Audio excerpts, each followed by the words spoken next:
तो सभी दोस्तों को नमस्कार। कैसे हो? पेपर अच्छा गया होगा।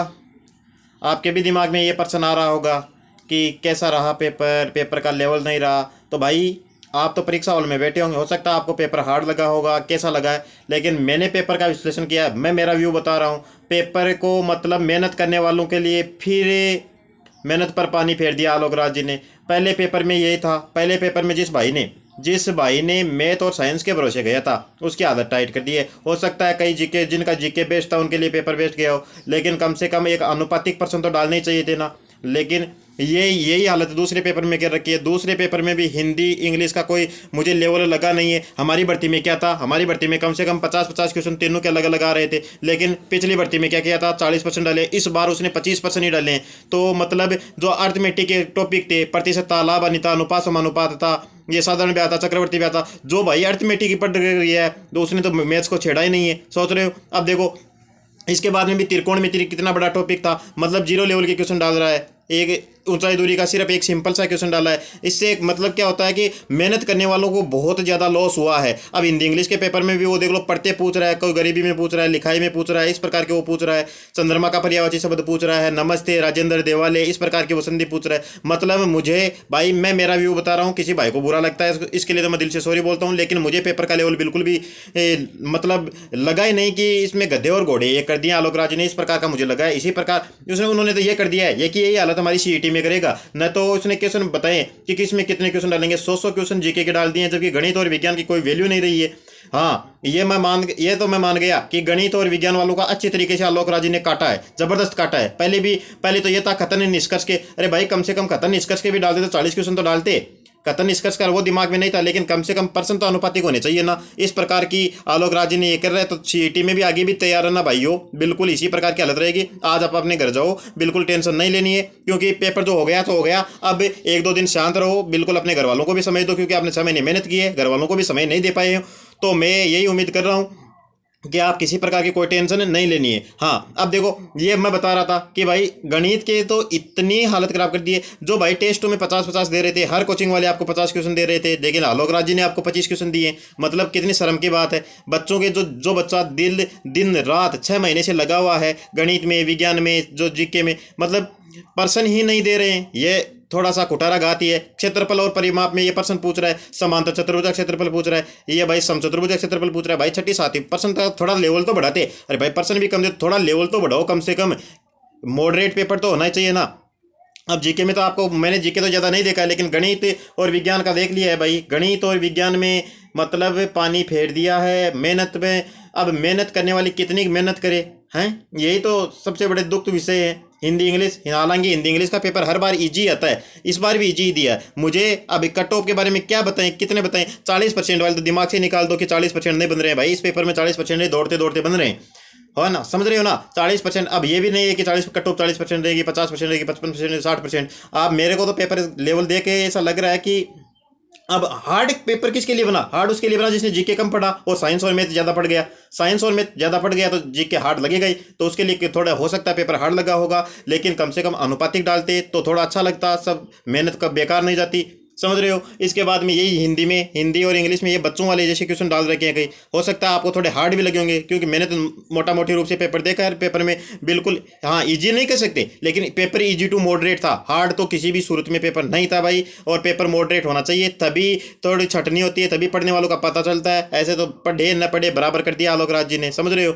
अब करंट जीके कहीं ज़्यादा डाल रहा है, कौन सा जीके ज़्यादा डाल रहा है। गणित वाले तो आज मुझे लगता है बहुत हताश है, उदास है भाई। हताश और उदास होने की जरूरत नहीं है। अभी 2 दिन देखो, 2 दिन के बाद में आंसर की भी आ जाएगी, आपके कितने बन रहे हैं। अभी तो हमारा सफ़र बहुत बाकी है, क्योंकि टाइपिंग होने वाली है। टाइपिंग भी 100 नंबर की है, ये मत समझो। अगर आपने पेपर क्वालिफाई भी कर दिया तो 100 नंबर वो बहुत ही ज़्यादा इंपॉर्टेंट हो जाएंगे, समझ रहे हो ना। 100 नंबर की टाइपिंग आएगी, और टाइपिंग को अभी 2 दिन का रिलैक्स होने के बाद में टाइपिंग में धुआं निकालना है। अगर आपको पूरा विश्वास हो गया है कि मेरा पेपर पास हो जाएगा, आप आंसर की में मिला लो, अपने घर वालों को भी बढ़िया समय दो, पेपर की चिंता नहीं करनी है। क्योंकि पेपर मेरे मतलब जिस प्रकार का सोच रहे थे उसी प्रकार का आया नहीं है। पहले तो इन यूट्यूब वालों ने बड़ी बड़ी मैराथन 6-6 घंटे की गणित की क्लासें लेकर वैसा हमारा काटा गया था, फिर आलोक राज जी ने आज जबरदस्त तलवार लेकर हमारा काट दिया है। तो समझ रहे हो इस चीज़ को।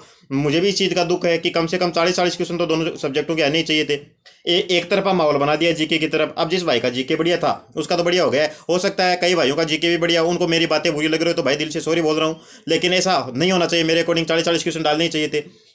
हिंदी इंग्लिश में भी थोड़े बहुत कम से कम ये सीधे वन लाइनर क्वेश्चन डाल रहा है। वन लाइनर क्वेश्चन से कंपटीशन तो बढ़ेगा ही भाई। ये अब कट ऑफ का भी मतलब कोई आइडिया है नहीं। आप, मैं टेलीग्राम पर एक पोल करवा रहा हूँ, उसमें आप डालो कि आपके कितने क्वेश्चन सही हो रहे हैं, कितने बैठ रहे हैं, आपने कितने किया, आपको पेपर का लेवल किस प्रकार का लगा है। ये आप टेलीग्राम ज्वाइन करो और वहाँ अपने व्यू तो दो, ताकि अंदाज लगे कि टाइपिंग करनी चाहिए कि नहीं करनी चाहिए। क्योंकि अभी आपके सामने सीईटी भी पड़ी हुई है और आप अगर सोचो कि टाइपिंग में लग जाओ और कल को पेपर ही पास ना हो तो टाइपिंग की फिर 3 महीने बर्बाद हो जाएंगे और सीईटी भी क्लियर होने में दिक्कत हो जाएगी।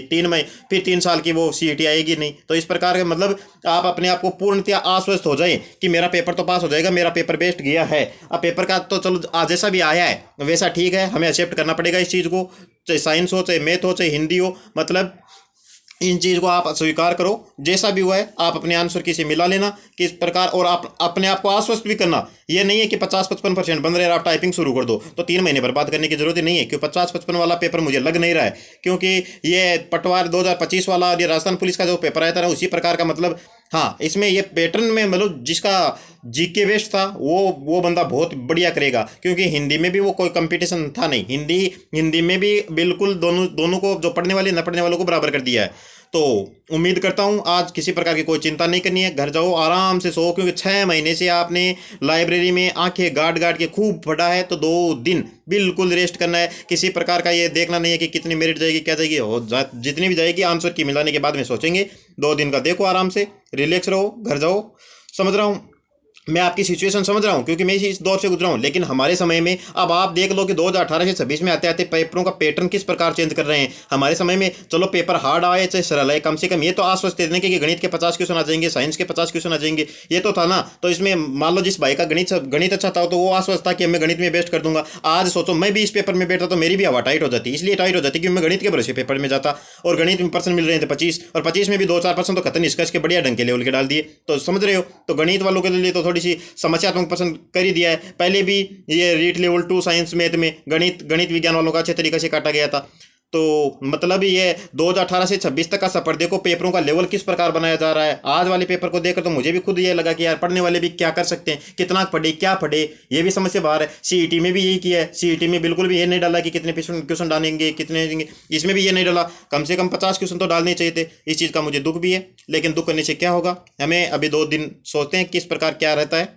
तो भाई किसी भी भाई को कोई भी दिक्कत हो आप टेलीग्राम पर मेरे को पूछ लेना। अभी चिंता करने से कोई ये तो है नहीं कि आपकी चिंता करने से 2% सही हो जाएंगे, या वो गणित के क्वेश्चन 25 की जगह 50 हो जाएंगे, या विज्ञान के 40 क्वेश्चन हो जाएंगे। इस प्रकार का कोई टेंशन नहीं लेनी है। जो हो गया सो हो गया, बढ़िया हुआ है, अच्छा हुआ है। आंसर के आने के बाद में पता चलेगा किस प्रकार का पेपर रहा है। चलो तो मिलते हैं अगले वीडियो में। कोई भी भाई को कोई डाउट हो या कितने क्वेश्चन में हो रहा है तो वो टेलीग्राम पर आपको मेरे टेलीग्राम आईडी दे रखी है, वहाँ शेयर कर देना कितने क्वेश्चन आप करके आए हो कितने नहीं करके आए हो। टेलीग्राम पर मैं एक पोल भी करवा रहा हूँ, उसमें आप जरूर अपनी ईमानदारी से आंसर भी देना, ताकि कट ऑफ का थोड़ा अंदाजा लगा सके, जिससे मैं बता सकूँ कि आपको टाइपिंग करनी चाहिए कि नहीं करनी चाहिए। क्योंकि ये कोचिंग वाले तो हो सकता है कम भी बता देंगे, अपने व्यूज के चक्कर में ये टाइपिंग ये आपको कट ऑफ कम बता देंगे। और मतलब इनको तो व्यूज से ही मतलब है। पहले भी 6-6 घंटे की मैराथन क्लासें ले रखी थी, आज 1-2% भी मिल नहीं रहे इनसे, समझ रहे हो ना। फिर वो नया ट्रेंड के चक्कर में 5-5 घंटे की क्लासें लगा रखी थी, ट्रेंड फाट गया। आलोक राज जी ने सबका ट्रेंड फाट दिया है। 25 क्वेश्चन डालें, वो भी ढंग के क्वेश्चन नहीं डाले, समझ रहे हो ना। आयत वाला क्वेश्चन डाला था, बिल्कुल सिंपल डाला था। समांतर चतुर्भुज समचतुर्भुज के क्षेत्रफल का वो सूत्र पूछ रहा है, वो सरलीकरण का सीधा गुणा भाग आपको पूछ रहा है, ऊंचाई दूरी का वो सीधा पूछ रहा है। मेरे समझ में नहीं आ रहा कि थोड़ा बहुत क्वेश्चन का लेवल तो करना चाहिए था फिर। तो भाइयों आप चिंता न करें, चलो मिलते हैं अगले वीडियो में। तब तक धन्यवाद। अगर वीडियो अच्छा लगा तो लाइक शेयर, और टाइपिंग के अगर आप टाइपिंग से के बारे में किसी भी प्रकार का कोई सजेशन लेना चाहते हो तो भाई मेरे को पूछ लेना, बिल्कुल मैं आपके लिए तैयार हूँ। और मिलते हैं अगले वीडियो में, तब तक धन्यवाद।